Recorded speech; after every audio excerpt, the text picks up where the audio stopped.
ಲೋಕಸಭೆ ಚುನಾವಣಾ ಬಹಿರಂಗ ಪ್ರಚಾರಕ್ಕೆ ಇವತ್ತೇ ಕೊನೆ. ಹಾಗಾಗಿ ಎಲ್ಲೆಡೆಯೂ ಕೂಡ ಭರ್ಜರಿ ಮತಯಾಚನೆ ನಡೀತಾ ಇದೆ. ಮಡಿಕೇರಿಯಲ್ಲಿ ಯದುವೀರ್ ಒಡೆಯರ್ ಮತಯಾಚಿಸ್ತಾ ಇದ್ದಾರೆ. ಮಡಿಕೇರಿಯ ಚೌಡೇಶ್ವರಿ ದೇವಾಲಯದಿಂದ ರೋಡ್ ಶೋ ನಡೆಸಿದ್ರು. ತಿಮ್ಮಯ್ಯ ವೃತ್ತದವರೆಗೂ ಯದುವೀರ್ ಸಂಚಾರ ಮಾಡಿದ್ರು. ನಟಿ ತಾರಾ ಜೊತೆಗೂಡಿ ಮಡಿಕೇರಿಯಲ್ಲಿ ರೋಡ್ ಶೋ ನಡೆಯಿತು. ಜನರತ್ತ ಕೈ ಬೀಸಿ ಮತದಾರರಲ್ಲಿ ಮತ ಹಾಕುವಂತೆ ಮನವಿ ಮಾಡಿದ್ರು ಯದುವೀರ್. ಯದುವೀರ್ಗೆ ಮಾಜಿ ಶಾಸಕ ಕೆಜಿ ಬೋಪಯ್ಯ ಈ ಸಂದರ್ಭದಲ್ಲಿ ಸಾಥ್ ನೀಡಿದರು.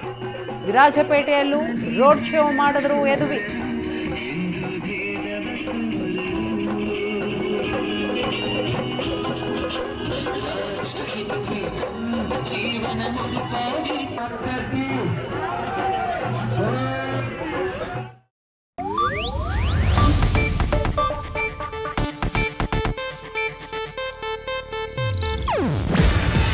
ಇದು ಏಷ್ಯಾನೆಟ್ ನ್ಯೂಸ್ ನೆಟ್ವರ್ಕ್ ಪ್ರಸ್ತುತಿ.